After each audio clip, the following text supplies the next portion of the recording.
శ్రోతలకు నమస్కారం. కథాపుస్తకంకి స్వాగతం. ఈరోజు మనం శ్రీమతి ఓలేటి శశికళ గారు రాసిన ఆపన్న హస్తం అనే కథను విందాం.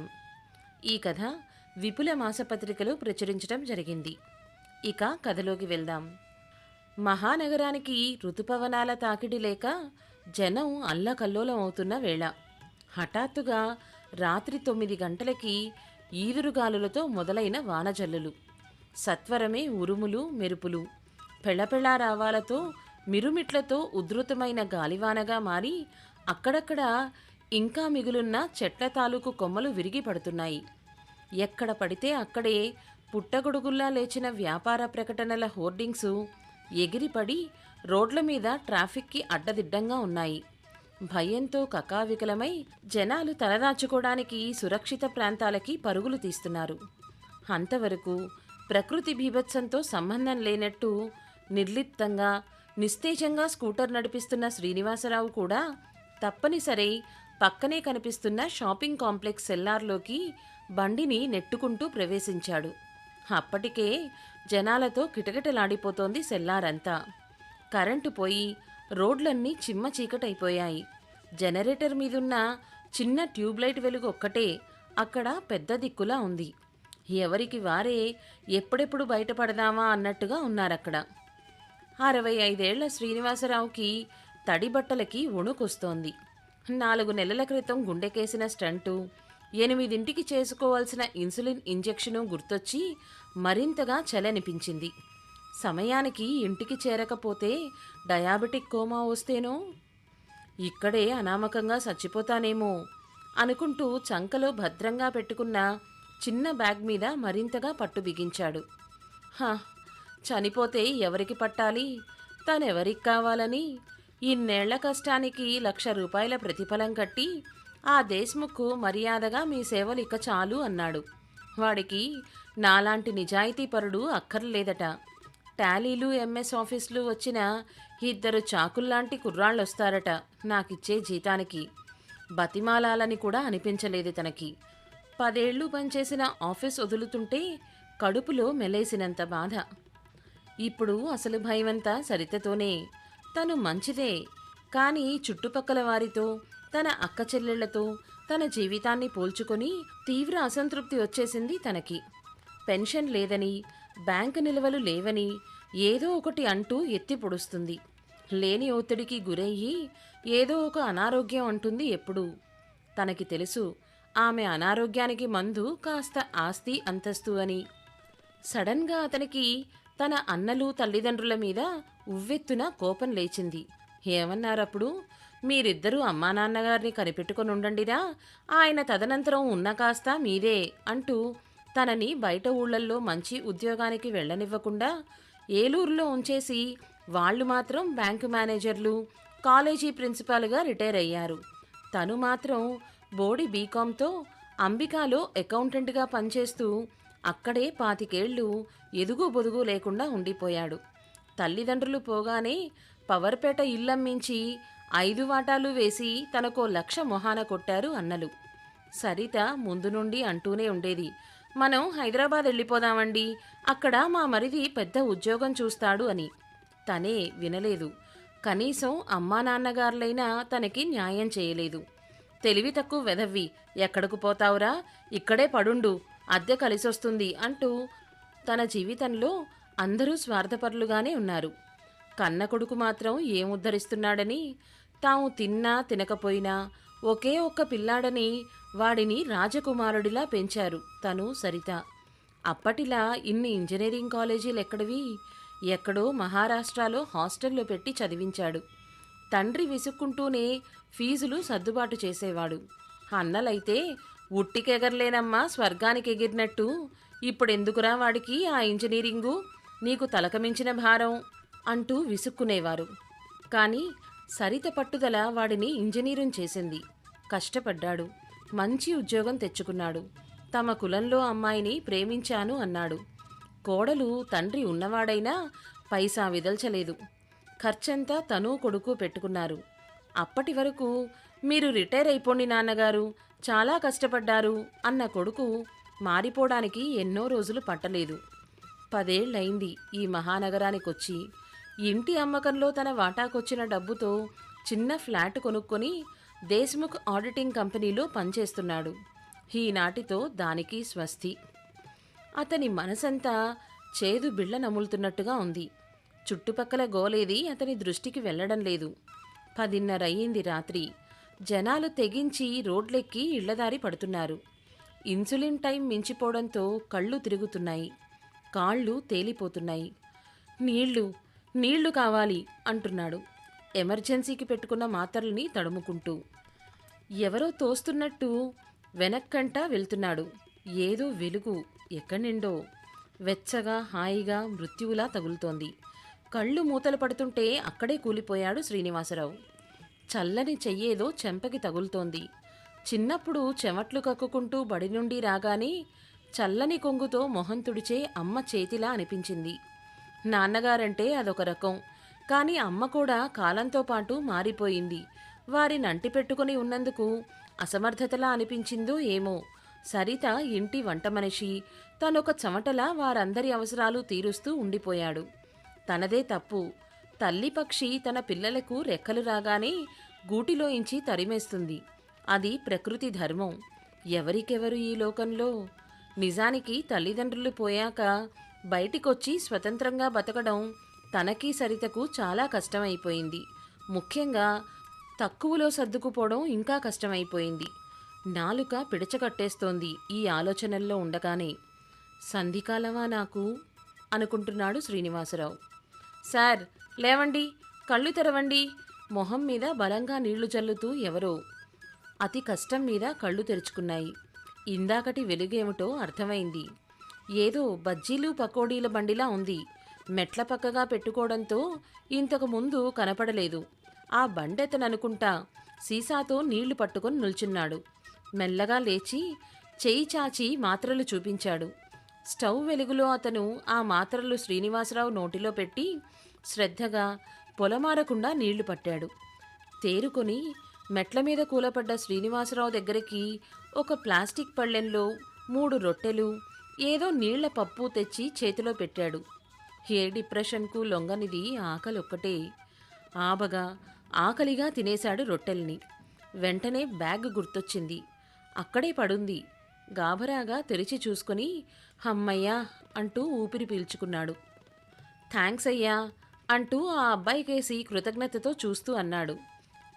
అతను అతని భార్య, ఆమె నిండు చూలాలు. ఈ ముగ్గురు తప్ప ఎవ్వరూ లేరు సెల్లార్లో. సార్ ఇంటికెళ్తారా? రాత్రి 12. ఇంట్లో గాబరా పడతారేమో. మాకంటే చాలా దూరం, తప్పదు అంటూ మాట్లాడుతూనే భార్యకి మూలపడున్న ఫ్లెక్సీలు దులిపి ఒత్తుగా పక్క సిద్ధం చేసి పడుకోపెట్టాడు. భయం వేస్తోందయ్యా బ్రతుకంటే అన్న శ్రీనివాసరావుని ఆశ్చర్యంగా చూశాడు ఆ యువకుడు. ఇద్దరి ఆగంతుకుల మధ్య ఈ సంభాషణ కాస్త విచిత్రంగా అనిపించింది అతనికి. ఏంటి సార్ ప్రాబ్లము? హెల్తా, ఫైనాన్షియల్లా? అతని నుంచి ఆ పాటి ఆంగ్లాన్ని ఊహించని శ్రీనివాసరావు ఆ కుర్రాడి ముందు తన బతుకంతా పరిచిపెట్టాడు. ఆఖరికి ఇదయ్యా, ఈ 1,00,000, బ్యాంకులో ఓ 50,000, మా ఆవిడికున్న కాస్త బంగారం, ఇవి నా భవిష్యత్తు అంటూ ముగించాడు. నిట్టూర్చాడు ఆ అబ్బాయి. కష్టమే సార్. నెలకి కనీసం 25 ఉండాలేమో మీ వయసు వారికి. నా పేరు మహేష్ అండి. యానాం మాది. నాన్నగారు అక్కడ టైల్స్ కంపెనీలో సూపర్వైజర్గా చేసేవారు. అక్కడ లేబర్తో చిట్టీలు వేయించి బాగా నష్టపోయారు. నేను ఇంటర్లో ఉండగా ఆ ఒత్తిడితో గుండెపోటుతో పోయారు. కంపెనీ ఓళ్ళు నాకు ఉద్యోగం ఇస్తానంటే కాకినాడ గోదావరి ఫెర్టిలైజర్స్లో పనిచేసే మా అన్నయ్య అత్తారికి దగ్గరుండాలని ఆ ఉద్యోగం తను తీసుకున్నాడు. ఉన్న కాస్త ఆస్తి అమ్మి అమ్మ అప్పులు తీర్చి చెల్లి పెళ్లి చేసేసింది. అన్నయ్య మాట తప్పాడు. నన్ను చదివించలేనని చేతులెత్తేశాడు. వైజాగ్ విజయ్ నిర్మాణ్ కంపెనీలో ట్రైనింగ్ తీసుకుని నెలకి 15,000కి కన్స్ట్రక్షన్ లేబర్గా నార్త్ వెళ్ళిపోయానండి. అక్కడో ప్రమాదంలో ఎడంకాలు పోయింది నాకు. కంపెనీ ఇచ్చిన డబ్బుతో ఈ హైదరాబాద్ వచ్చాను. వైద్యం అంతా అయిపోయాక 20,000 మిగిలినాయి. ఇదిగో ఈ అమ్మాయి ఉందే వసంత, బీజాపూర్ నుంచి వలసొచ్చిన కుటుంబం. జొన్న రొట్టెలు, పుల్కాలు చేసి అమ్మేది. తనే దారి చూపించింది నాకు. ఈ బండి కొన్నాం. ఇదిగో ఈ చౌరాస్తాలో ప్రతి సాయంత్రం రొట్టెలు చేసి అమ్ముతామండి. పెద్ద పెద్దోళ్ళు కార్లలో వచ్చి కొనుక్కోపోతారు సార్. మా ఖర్చులు పోను. నెలకి ఓ 20-25 మిగులుతాయండి అన్నాడు మహేషు. కొంపతీసి నన్ను మా ఆవిడని రొట్టెలమ్మి బతకమంటావేంటయ్యా? కించుత్తు వేళాకోళంతో అంటున్న శ్రీనివాసరావు కేసి కినుకుగా చూశాడు మహేషు. తప్పులేదు సార్. బతుకు పోరాటంలో మోసం చేయకుండా చేసే ఏ పని తప్పు కాదండి. పోనీ ఏం చేయగలరు మీరీ వయసులో? పద్దులు రాయగలరా? మంత్రాలు చదివి పూజలు కార్యాలు చెయ్యగలరా? పోనీ ఓ 25 మందికి పిల్లలకి ప్రైవేట్లు చెప్పగలరా? పోనీ మేడం గారు ఓ 10 మందికి వంటలు చేయగలరా?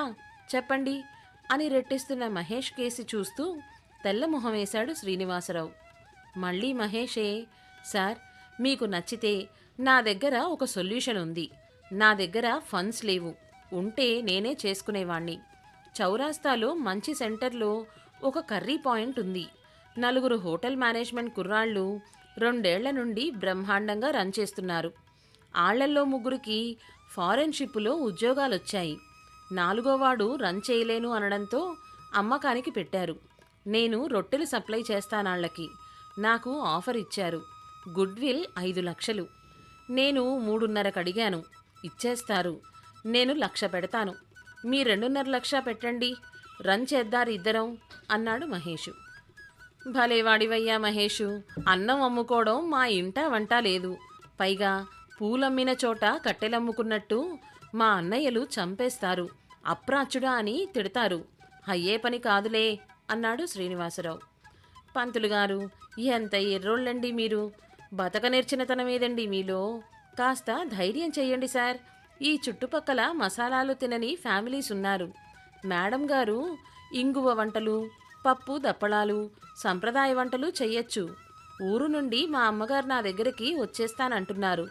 ఆవిడ నీచుకూరలు అద్భుతంగా చేస్తుంది. మా అత్తగారు, 3 మరదళ్ళు సాయపడతారు. మీ ఇల్లు కూడా ఇక్కడే అంటున్నారు కనుక 2 కౌంటర్లు పెట్టి బ్రహ్మాండంగా నడపచ్చండి.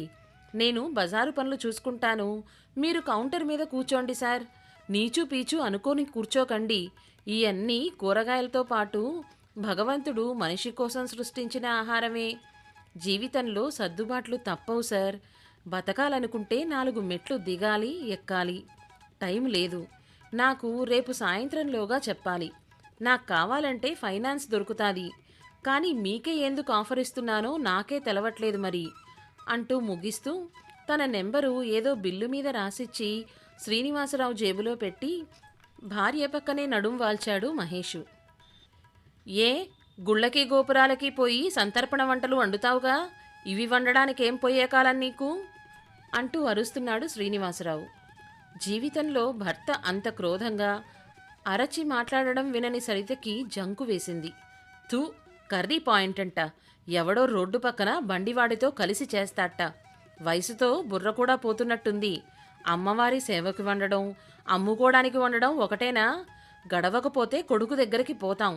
ఏ పుర్రాకులో పడ్డమే గాని ఛీ ఇలాగా అంటూ ఆమె ఆలోచనా స్రవంతి సాగుతోంది. బతుకు మొత్తం మీద అత్యంత సాహసోపేతమైన రోజులు శ్రీనివాసరావుకి. కొడుకు డబ్బివ్వనన్నాడు. చస్తానని బెదిరించి భార్య బంగారం కుదవ పెట్టి తన 1,00,000 రూపాయల చెక్కుతో పాటు మహేష్ చేతిలో పెట్టి అర్ధభాగస్వామి అయ్యాడు. తెలిసిన ఆశ్రమానికెళ్ళి 2 అనాథ మహిళలను సరితకి సహాయకురాళ్లుగా పెట్టాడు. చుట్టుపక్కల గుళ్లల్లో సరితా సాంప్రదాయక వంటల కర్రీ పాయింట్ గురించి కంప్యూటర్ ప్రింటౌట్లు తీసి పంచాడు. సహజంగా మెతకవాడు, ఊరికి ఉపకారి అయిన శ్రీనివాసరావు అంటే అతని వదినెలకు అభిమానం. తమ ఇళ్లల్లో అటకలెక్కించిన పెద్ద కుక్కర్లు, పెద్ద స్టవ్వులు, డేగిసాలు, బేసిన్లు తమ వంతు సాయంగా తెచ్చి పడేశారు.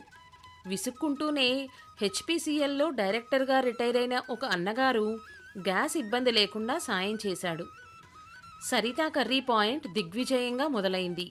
పాత జనాలకి కొత్త జనాలు కలిసి ఎవరి రుచులకు తగ్గవి వారు కొనుక్కుపోతున్నారు. మంచి నూనెలు, పప్పులు, తాజా కూరలు వాడడంతో మరింత పేరెళ్ళిపోయింది కర్రీ పాయింట్కి. శ్రమించే దేహం, బుర్రకి ఎప్పుడూ కొత్త పుంతలు కనిపిస్తూనే ఉంటాయి. ఆ రాత్రి శ్రీనివాసరావు ఎన్ఆర్ఐ చౌదరి గారికి అమెరికాకి కాల్ చేశాడు. ఆయనకి శ్రీనివాసరావు ఉండే అపార్ట్మెంట్ బిల్డింగ్లో 2 ప్లాట్లున్నాయి. వాటి వ్యవహారాలు శ్రీనివాసరావు కనిపెట్టుకుని చూడ్డంతో చౌదరి గారికి అతనంటే మహానమ్మకం. ఎప్పుడు నోరు విడిచి ఏ ఆఫర్ అడగని అతను చౌదరి గారిని ఒక కోరిక కోరాడు. తమ వెనక వీధిలో ఆయనకి ఒక 1000 గజాల స్థలం ఉంది. 4 గదుల వాచ్మెన్ క్వార్టర్స్తో సహా. రియల్ ఎస్టేట్ బ్రోకర్తో చెయ్యి కలిపి సైటుని దొంగ పేపర్లతో అమ్మేయబోయిన వాణ్ణి మొన్నే తరివేశారాయన. శ్రీనివాసరావు ఆ స్థలాన్ని అద్దెకడిగాడు. కరెంటు, ట్యాక్సులు కడితే చాలని ఆయన వాడుకోమని అనుమతిచ్చారు. అక్కడ మొదలైంది సరిత వసంత పికిల్స్. ఆవకాయలు పచ్చళ్లతో పాటు నాన్ వెజ్ పికిల్స్ కూడా అత్యంత పరిశుభ్రమైన వాతావరణంలో ఆర్గానిక్ ముడిసరుకుతో సాంప్రదాయమైన పద్ధతులతో చేయబడి అనతి కాలంలోనే మంచి పేరు సంపాదించడమే కాకుండా విపరీతమైన లాభాలను కురిపించాయి. అమెరికాలో ప్రవాస భారతీయులకి ఫోన్లో ఆర్డర్లు తీసుకుని తిరుగులేని క్వాలిటీతో సప్లై చేయసాగారు. మహేష్కి శ్రీనివాసరావును చూస్తే చాలా ఆశ్చర్యం. ఒక గాలివాన రాత్రి ₹1,00,000 భవిష్యత్తు నిధితో నాకు చావే శరణ్యం అని కూలబడ్డ పెద్ద మనిషి తనలాంటి ఓ చిన్న బండి వ్యాపారిని నమ్మి 5 ఏళ్లలో ఎక్కడికి ఎదగగలిగాడు? తనంటే పుత్రవాత్సల్యం. మడి తడి దేహానికేనయ్యా, ఆత్మకి ఇవేవి అంటవు అంటూ తనతో పౌల్ట్రీలో పెట్టుబడి పెట్టిన ఆయన మహేష్ కళ్ళకి కర్మయోగిలా కనిపిస్తాడు. ఇక శ్రీనివాసరావుకి దిక్కుదారీ లేని తన జీవిత నావకు చుక్కానిలా పనిచేసి ఒడ్డు చేర్చిన నావికుడిలా, సాక్షాత్తు తను పూజించే దేవతార్చనలో పరమేశ్వరుడిలాగానే కనిపిస్తాడు మహేషు. ఇద్దరి వయసుల వ్యత్యాసం కానీ, సాంఘిక వర్గ వ్యత్యాసం కానీ వారిద్దరి స్నేహ బాంధవ్యానికి అడ్డు రాలేదు. ఇద్దరినీ దగ్గరకు చేర్చిన అవసరం ఆసరాగా మారిందే కానీ అవకాశవాదం అవ్వలేదు. సరితా కర్రీ పాయింట్ కూకట్పల్లిలో ఉన్న డిమాండ్ని బట్టి మరొక బ్రాంచ్ని ప్రారంభం చేసింది. రాత్రి 9:30కి శ్రీనివాసరావు కొడుకు ధీరజ్ విసురుగా తండ్రి ఇంటికొచ్చాడు. ఈ మధ్య కాబోయే వారసుడిగా తండ్రి బిజినెస్లో అత్యుత్సాహం చూపిస్తున్నాడు అతను. నాన్నగారు, మహేష్ని పక్కన పెట్టి తీరాలి మీరు. మనం 3, అతని మనుషులేమో 10 మంది. ఏ క్షణమైనా పుట్టి ముంచేస్తాడు. మనం మన భాగంతో విడిపోదాం. పెట్టుబడి మనది, రుచులన్నీ అన్నపూర్ణమ్మవి, లాభాలు మాత్రం సగం వాడికి పోతున్నాయి. మనం కార్పొరేట్ క్యాటరింగ్ మొదలు పెడదాం. ప్రాజెక్ట్ రిపోర్టు ఆల్రెడీ బ్యాంక్స్కి సబ్మిట్ చేశాను. ఎనీ టైం లోన్ శాంక్షన్ అవ్వచ్చు. నేను ఫుల్ టైం దిగిపోతాను బిజినెస్లో. ముందు వాడిని గెంటేయాలి మీరు.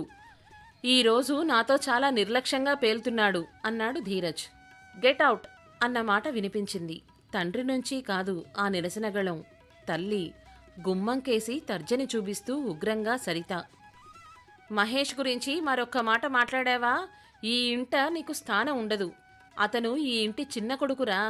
జీవితంలో అనామకులుగా మిగిలిపోకుండా మ్యాజిక్ చేయించాడు మా చేత. ఏమన్నావురా? మీ నాన్న డబ్బు సాయం అడిగినప్పుడు మీరేమిచ్చారని మీకు పెట్టుబడి పెట్టాలి అన్నావు కదా. మేము ఒకప్పుడు మీ బామ్మ తాతల మీద ఇలాగే పడి ఏడిచాము. వాళ్ళది నిరాదరణ కాదు, ఏ ఆశయం లేకుండా గాలివాటంగా బతికే మా మీద ఒకలాంటి అసహనం, అంతే అంటూ రొప్పుతోందామె. ధీరజ్, నీ ఆశలు నీకుంటాయి, తప్పు పట్టను. నాకు 65 ఏళ్ల వయసులో మా అమ్మా నాన్నలు నాకేమీ ఇవ్వకుండా వంచారని ఏడుస్తుంటే మహేష్ అనే ఆపన్నహస్తం దొరికింది. నీకు నన్ను తిట్టుకునే పరిస్థితి రాకూడదు. ఎందుకంటే అద్భుతాలు అస్తమానం అందరికీ జరగవు. నీకు నేను సంపాదించిన దానిలో సగం ఇచ్చేస్తాను. నీకు ఇష్టం వచ్చిన ప్రాజెక్ట్లో పెట్టుకో. కానీ నాకు మహేష్కి మధ్యలో మా వ్యాపారంలోకి ఇక రావడానికి వీల్లేదు. పైగా సరితా వసంత బ్రాండ్ వాడడానికి కూడా వీల్లేదు. ఆలోచించుకుని చెప్పు. నేను పేపర్ సిద్ధం చేస్తాను. మనిద్దరి బంధం తెగదు. కానీ ప్రస్తుతానికి ఇదే మంచిది అన్నాడు శ్రీనివాసరావు.